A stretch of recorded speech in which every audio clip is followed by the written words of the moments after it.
Hi hello வணக்கம் நண்பர்களே. KS மோட்டார்லேருந்து Karthik. உங்களுக்கு இன்றைக்கி என்ன ஒரு வண்டி பார்த்தீங்கன்னா, ஒரு சிறப்பான வண்டி தாங்க நம்ம பார்க்க போகிறோம். இது என்ன வண்டின்னு பார்த்தீங்கன்னா, யமஹாவில் ரே இசட்ஆர் அப்படின்னு சொல்லிட்டு ஒரு வண்டி. இந்த வண்டி என்ன ஸ்ட்ரீட் ரேலி அப்படின்னு சொல்லுவாங்க.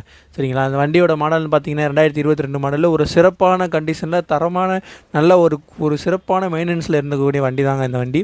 இந்த வண்டின்னு பார்த்தீங்கன்னா ரன்னிங் கிலோமீட்டர்ஸ் பார்த்தீங்கன்னா கிட்டத்தட்ட 25,000 கிலோமீட்டர்ஸ் மட்டும்தான் ஓடி இருக்குது. 25,000 கிலோமீட்டர்ஸ் அப்படின்றது 2022 ஒரு நல்ல ஒரு சூப்பரான ஒரு வேரியண்ட்டுங்க. நல்ல ஒரு ஆப்ஷனான வண்டி. இந்த வண்டி நம்ம கேஎஸ் மோட்டாரை கோட் பண்ணுற ப்ரைஸை பற்றி பார்க்கறதுக்கு முன்னாடி இந்த வண்டியோட ஸ்பெசிஃபிகேஷன் பற்றி பார்த்துடலாம். இந்த வண்டி ஒரு சிங்கிள் ஹேண்டரில் மெயின்டைன் பண்ணுறதுனால ஒரு நல்ல ஒரு மைலேஜ் கொடுக்கக்கூடிய வண்டியாக வந்திருக்கு. அது மட்டும் இல்லை, மார்க்கெட்டில் பார்த்தீங்கன்னா நல்ல ஒரு சேல் ஆகக்கூடிய வண்டியாகவும் இது வரைக்கும் இருந்திருக்குங்க. ஸோ இந்த வண்டியை விட்டுறாதீங்க. நம்மளோட கேஎஸ் மோட்டார் ஒரு கோட் பண்ணுற ப்ரைஸ்னு பார்த்தீங்கன்னா வெறும் 54,000 மட்டும்தான் கோட் பண்ணுறோம். இந்த 54,000 ப்ரைஸ் அப்படின்னு பார்த்தது பார்த்தீங்கன்னா ஒரு விருதியானது கிடையாது. நேரில் வாங்க, நம்ம சிறப்பாக பண்ணிக்கலாம். நன்றி.